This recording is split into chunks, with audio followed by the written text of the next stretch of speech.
kò sólókò lóko. Kò sólókò lóko. Àìsílé olóńgì ní ilé di ilé èkúté yìí. Ṣebí wọ́n ní bọ́lọ́jẹ́ ò bá kú oríta ò léwu koríko. Ayé ṣòro ẹni àníkó kíni lẹ́yìn ló fẹ̀gún sọ́wọ́. Àṣeun dúpẹ́ lọ́wọ́ ẹni tó ń ṣe ni ló tún ń gbà ní. Ẹni àníkó fẹ́ni lójú tó bàtà sẹ́nu. Ètùmàrè gbà wá lọ́wọ́ àfojú fẹ́ni ọ̀hún. Kò sólókò lóko.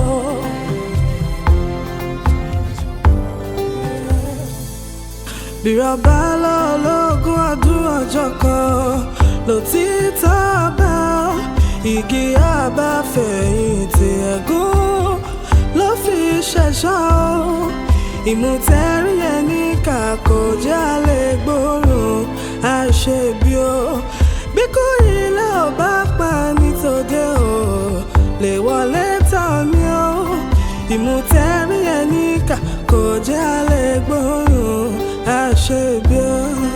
Ìmùtẹ́rí ẹni kà kò jẹ́ lè gbóòórùn àṣebí o. Kò sólókò lóko.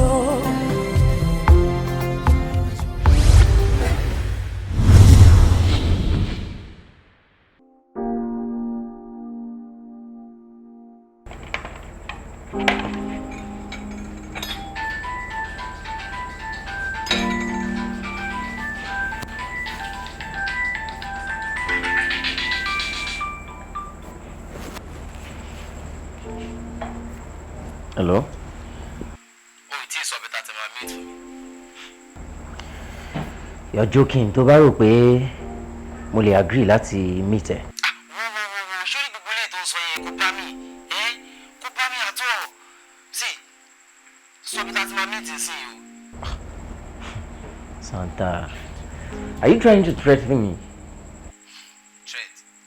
We need to buy one or the But the truth is this, Femi, please. Don't put the life of that beautiful lady and her daughter at risk because of your stubbornness. Also take me for you.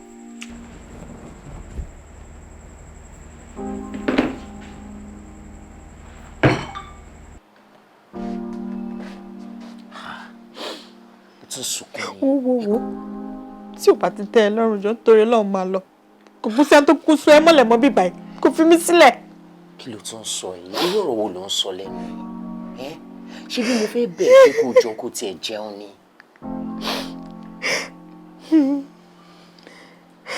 I just can't stop thinking about Mom, my dad, and that idiot.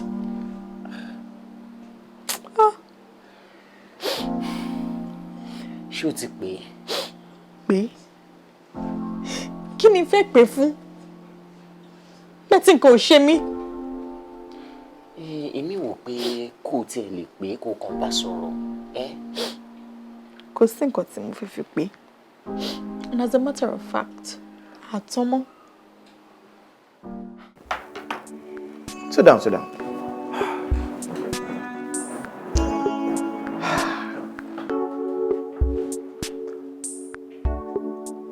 Deji Junior. Sọ fún mi náà. Pẹ̀lú gbogbo wàhálà tí màmá ẹ̀ ṣe lórí ẹ̀, ṣé nǹkan tó fẹ́ fi san fún lélẹ̀? And you think you went well? You think all will be well with you? Sir, but me ò ní anything against one now. Okay, it's just work, Abi. Junior, ọjọ́ wo ló délé ayé gan-an tẹnu ẹ̀ kàn mú pẹ́pẹ́pẹ́pẹ́ fà kó máa do ìbúlẹ̀ kó gbẹ̀ pọ̀ mọ́ra wọn? You're just a silly boy. You're so stupid. Mo sọ fún ẹ. And you're making a huge mistake. Sir, as long as the conscience mi wá clear pẹ̀lú ẹ, kò sí anybody tó lè change mind.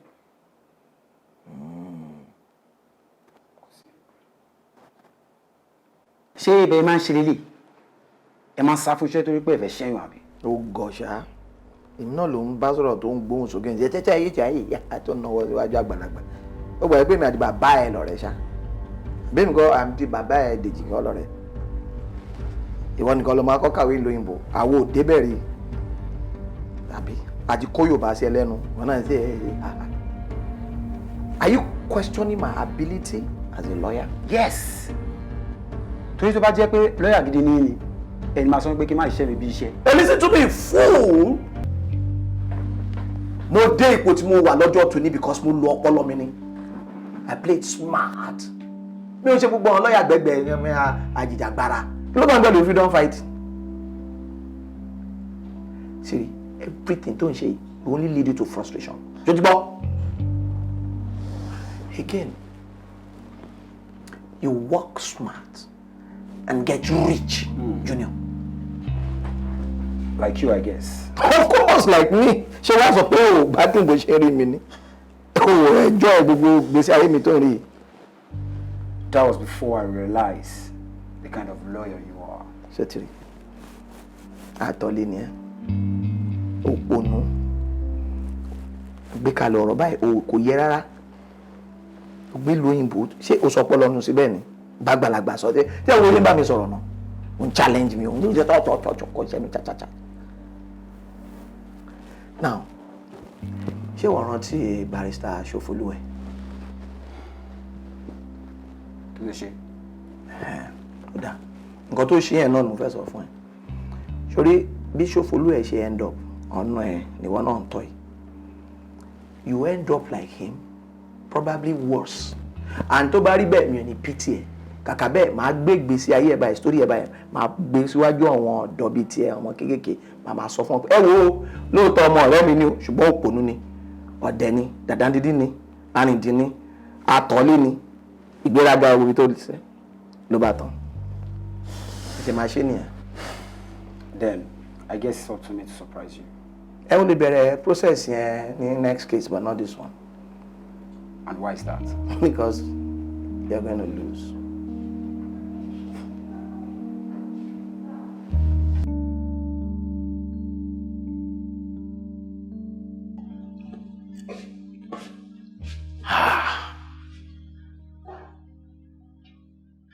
Ó ti jẹun ẹni.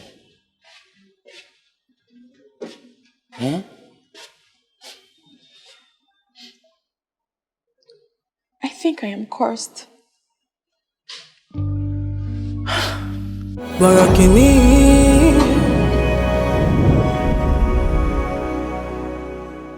Ìwọ náà wò.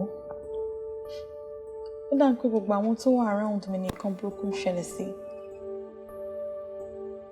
Bọ̀dé, Daddy, Mommy, and very soon, ìwọ náà.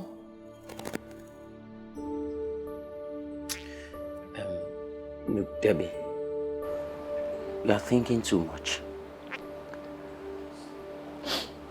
No, I'm not.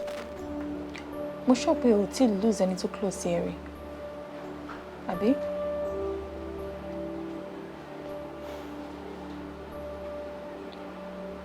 Ó jẹ́ máa lọ kí nǹkan burúkú tó kọlù wọ́n náà.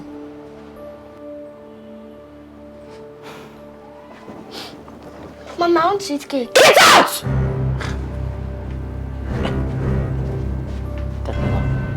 You want cake, right? Don't worry. You eat cake, okay? I'll get you cake. Let's go. Let's go.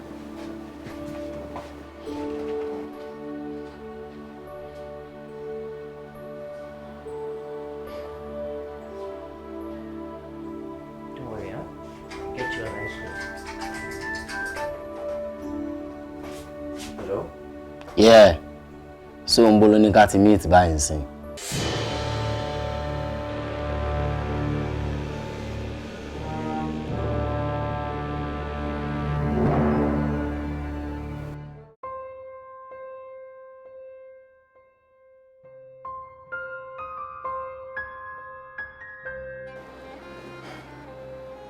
Emma contest election in about 3 weeks, and there's no way you can appear in court.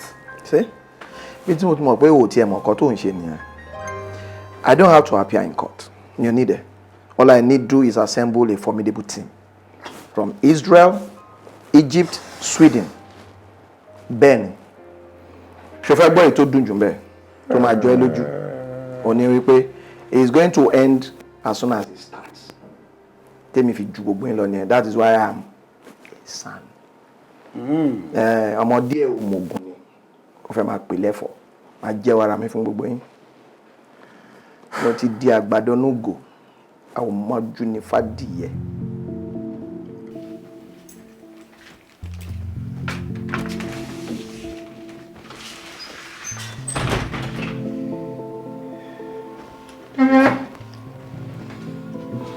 Ọ̀fọ̀.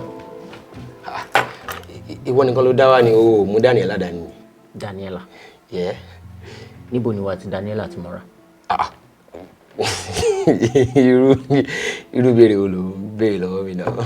Mo ṣáà mú Daniela mo mọ̀. Alpha o mú wá. Àbọ̀ wà ní mọ́tò. Okay, mo ti drop ẹ sílẹ̀. But ìwọ àti Daniela. How? Sori àwọn nǹkan tí ò yẹ ó pọ̀ ju àwọn nǹkan tó yẹ lọ.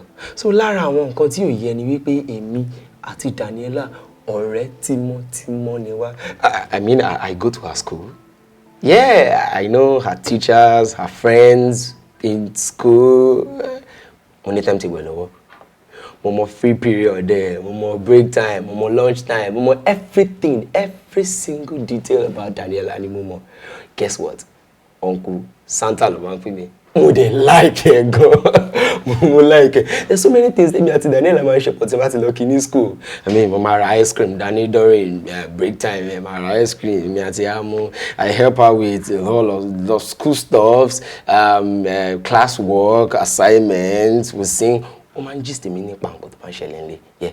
Ó máa gist mi nípa ìyá ẹ̀, ìyẹn Debbie.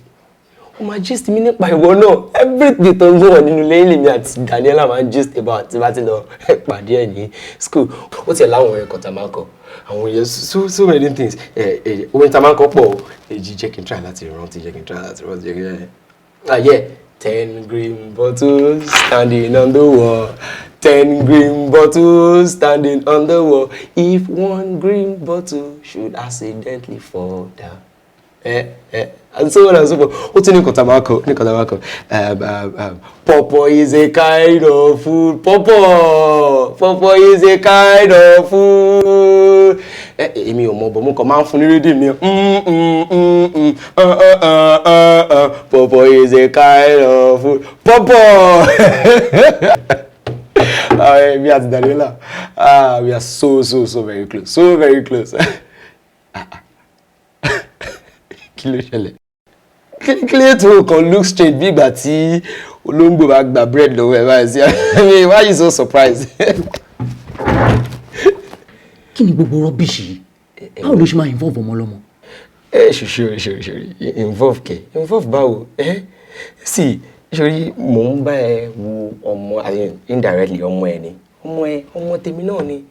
Àwọn Yorùbá dẹ̀ bọ̀ wọ́n sọ wípé ojú mẹ́rin ló máa ń bímọ. Bó ìgbà ojú òun ló máa ń báyàn wo ọmọ yẹn. So kákọ̀ọ́ka èmi kún lára àwọn ìgbà ojú tó ń bá ẹ̀ ní iṣẹ́ ọmọ. I mean tó ń bẹ́yìn tọmọ títí yín. I mean and I have to admit she's very cute. Hey, bro, come on.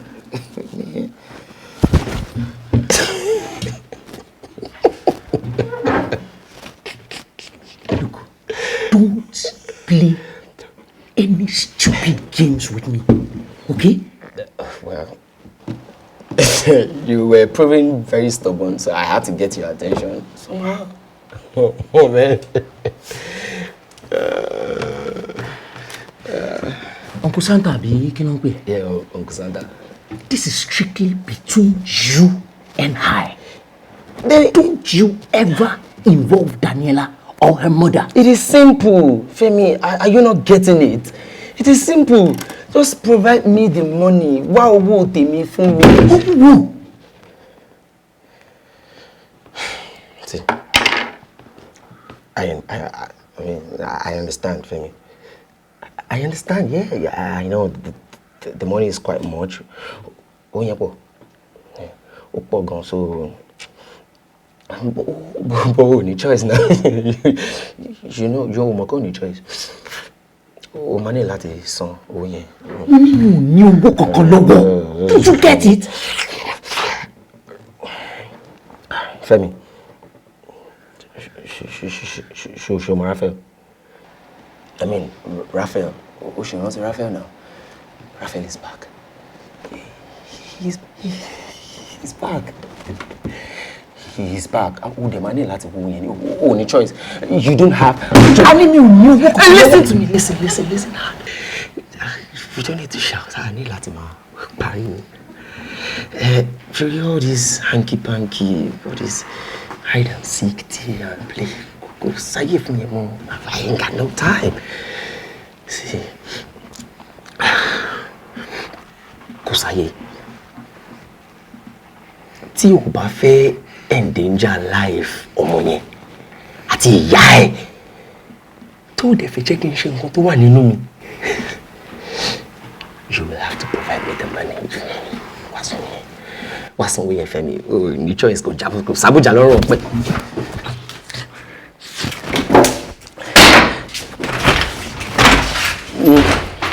We're cool, no problem. No. Yeah.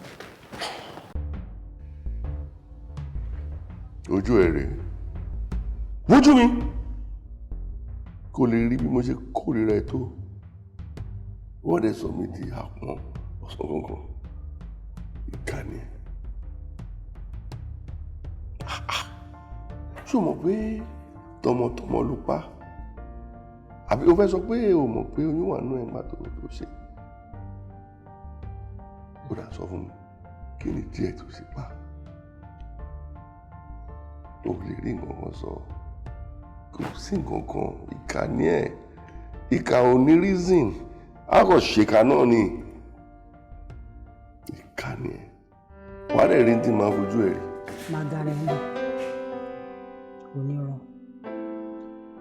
Mo bèrè ni. Ṣé tó bá jẹ́ pé ìwọ ni ìwọ bí Fẹlá, ṣé o máa jẹ́ kó gbé ètùtù? Sọkúsọ wo ló ń sọ lẹ́nu? Kí ló ń sọ tí ò yẹ? Kí ni mo sọ tí ò yé wọ? Tó bá jẹ́ pé ìwọ ni ìwọ bí Fẹlá, tó jẹ́ pé ìwọ ni ìwọ dáṣẹ Fẹlá tó o dẹ̀ mọ̀ pé ìwọ kọ́, ó dẹ̀ tún wá mọ ewu tó wà nínú ẹbọ àti ètùtù tẹ̀fẹ́ ní kọ́bọ́lọ́mọ gbé, tó bá jẹ́ pé ìwọ ni ìwọ bí ṣe máa ní kókó gbẹbọ. I love you like my son. Will you shut up? Kó yé gàrí ẹ̀ dànù bẹ́ẹ̀. Ìbéèrè tèmi béèrè lọ́wọ́ ẹ̀ òun ni kó wọ̀ dá lóhùn. Tó bá jẹ́ pé ọmọ títí ẹ̀ òun ni Fẹlá, ṣé wọ́n máa ní kó lọ gbé ètùtù? Nǹkan sọ ń gbà yẹn lọ́hùn ni pé kò sẹ́ni tó lè gbé ètùtù yẹn, nǹkan kan ò ní ṣe. Àwọ̀ má jẹ́ má gbé mi sẹ́gbẹ̀ẹ́ o, torí mi àti òun ṣe nǹkan kan náà. Apààyàn níwọ̀ yìí, èmi ò ṣàpààyàn bí tiẹ̀. Ọ̀rọ̀ ẹ ti yé mi, láìpẹ́ láì jìnnà. Àṣírí ẹ̀yin bọ̀rọ̀kìnní mẹ́tẹ̀ẹ̀ta máa tú dànù. Bẹ́ẹ̀ ni, àṣírí ẹ̀yin bọ̀rọ̀kìnní mẹ́tẹ̀ẹ̀ta máa tú síta gbangba báyìí. Ìdí yín máa wà ń ta, ìwọ lójú máa ti jù.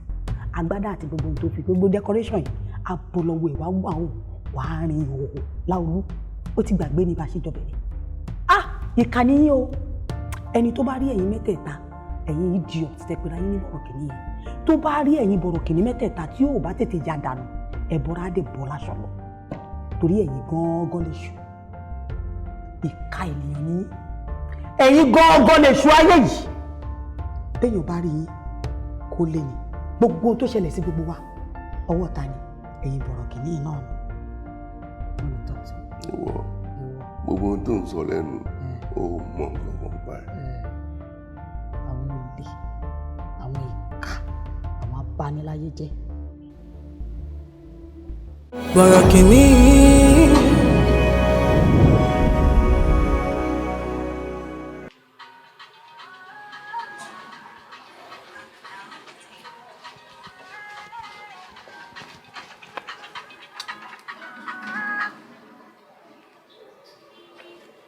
Hello? Yeah, báwo ni?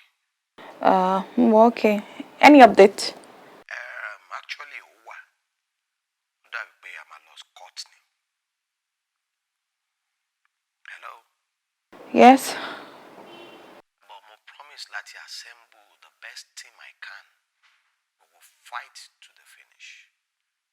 So Junior ò gbà nìyẹn. My dear, Junior is a lost cause.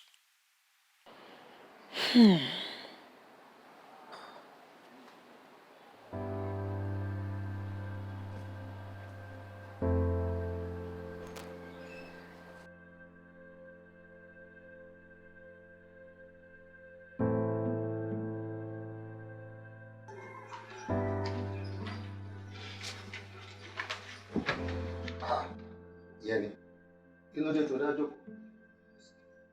Ó jẹ báàbúrò ẹ̀ ṣeré. Ẹ̀rù ń bà mí ni sà. Ẹ̀rù ń bà ẹ́ bíi ti báwo? Kí ló ń bà ẹ́ lẹ́rù? Kì í ṣe wọ́n mò ń bá sọ̀rọ̀ ni. Ẹ ǹlẹ́ eléyìí o. Àjẹtì. Ẹ jókòó. Ẹ ǹlẹ́. Ẹ rọra o. Ẹ káre o. Ẹ pẹ̀lẹ́. Ẹ ǹlẹ́ ẹ̀yin ọmọ o. Àlàáfíà lẹ́wà. Èyí ọ̀dà ni, ọmọ ta lélẹ̀. Ọmọ àbúrò mi nìyẹn. Òun ṣe wá ń wò pa ikó báyìí yìí pé kì í sọ̀rọ̀. Ṣẹ̀ṣẹ̀ dé ni àbájọ. Ṣé kò sí tàfírí yín o? Nítorí pé ó dá mi lójú wípé gbogbo ìgbà tẹ́ bá ti wá ìròyìn ayọ̀ lẹ máa ń mú wá. Eléyìí yàtọ̀, èyí èsì ìròyìn ayọ̀ rárá. Onílé fẹ́ gbalé ẹ̀ padà o. Onílé fẹ́ gbalẹ̀. Bó ti sọ nìyẹn. Tí wọ́n bá rìn mí, èmi yé jẹ́. But bàbá, a ṣe bó ti sọ tẹ́lẹ̀ wípé òun ò padà wá mọ́. Èmi ò wá mọ̀ yẹn o. Mama.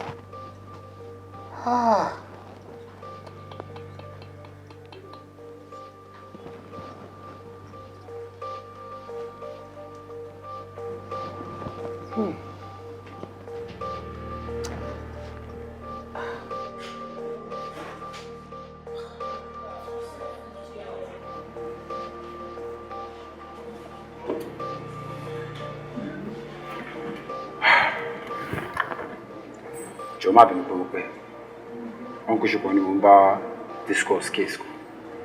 That's why. O ti ráyè tèmi mọ́ rárá. Case lónìí, case lọ́la. When was the last time we spent time with each other? Look at how unkempt you look. Stress. Stress ni kini. Ogbojú ẹ̀ gbogbo rán ẹ̀. Why do you look like this? Look, Susan. Try and get used to it, Susan. Try. Try and get used to what? Sure, when it was dad,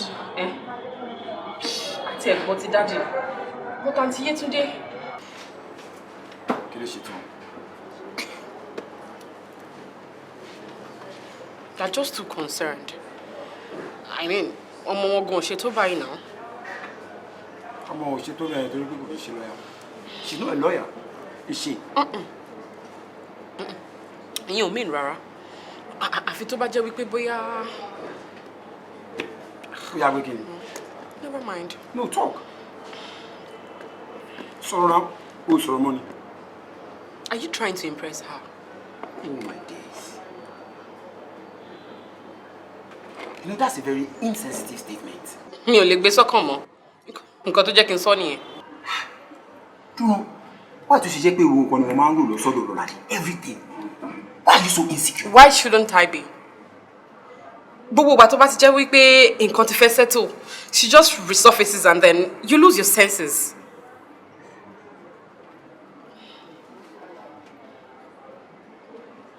You know what? I can't do this right now.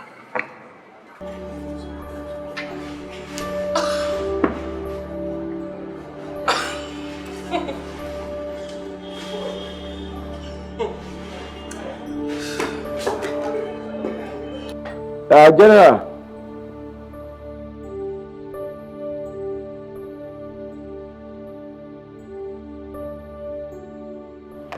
Okay. Can you counter the other one to your poster? Okay. All right. And she shall anyway.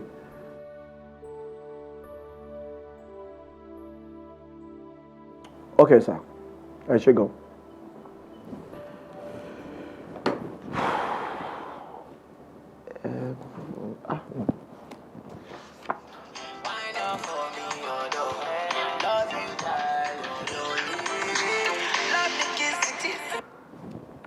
Hello.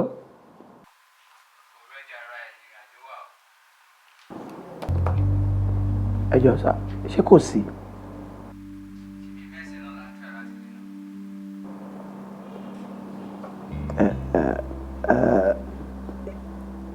Ibo ni kí n ti pàdé yín? Okay.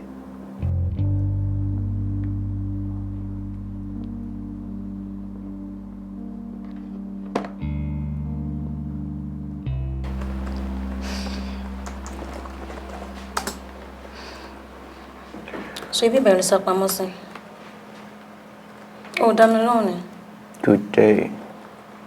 Mo ti ń try nọ́mbà ẹ láti jẹta. Bí kò má gbé, bí kò má lọ. So kí ló fẹ́ kí n sọ náà? Too busy to talk to me? Answer me. See, I am so busy. I've got a lot I'm doing at this time. Show my fún mi láyè láti concentrate lórí iṣẹ́ tí mo ṣe. Thank you. Hey. You can excuse me, please.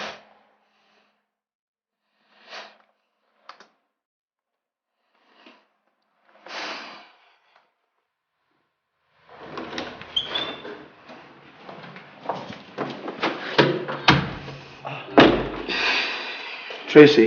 Ṣùpọ̀. Kí ló ń ṣe mí báyìí?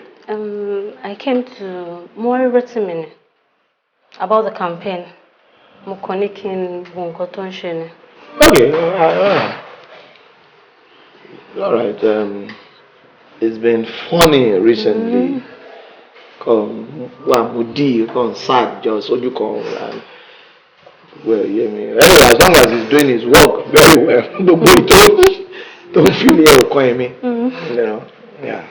Okay, I check into tomorrow. Okay, it's all right. So, are you going home? No way. Never mind. Okay. Yeah. All right then. Okay, bye. Take care.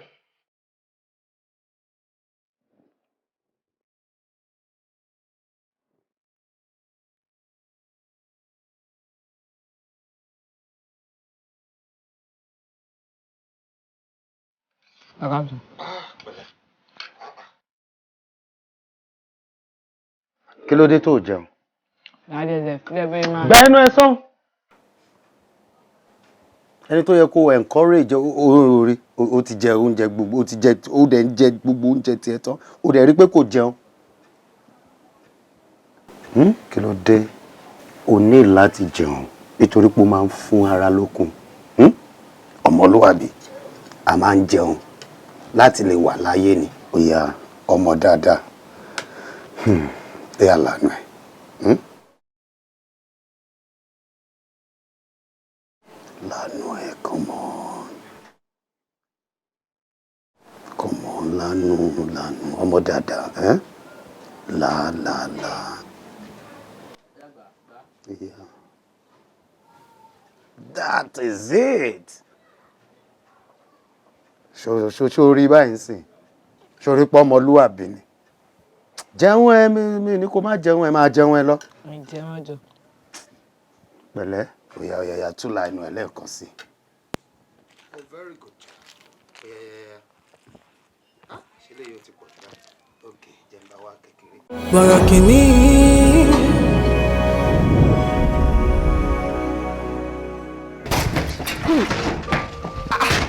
Ó ṣe fẹ́ ṣe mi léṣe ni. Ṣé bẹ́ẹ̀ ni mo fẹ́ forí mi lànkan ni? What are you doing here? What about ọ̀rọ̀ wo ló ń sọ? Mo wá kí ẹ nínú. Mi ò lè wá kí ẹ mọ́ àbí. Wá kí mi? Are you mad?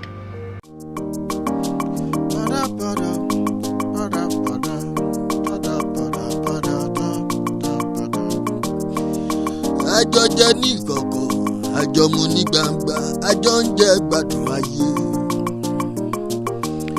Imú o máa níka o, à ń gbóòórùn ara wa, ò jẹ́ agbóòórùn aṣebi.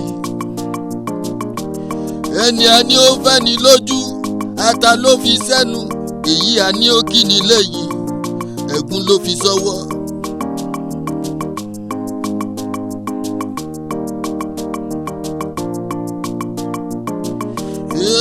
ẹni a fẹ́ la mọ̀ a ò mẹ́ni tó fẹ́ ni ara la mọ̀ a ò mọ̀nú yé o ọ̀dàlẹ̀ ọ̀rẹ́ o ọ̀dàlẹ̀ ọ̀rẹ́ o ọ̀dàlẹ̀ ọ̀rẹ́ onírìkíṣí.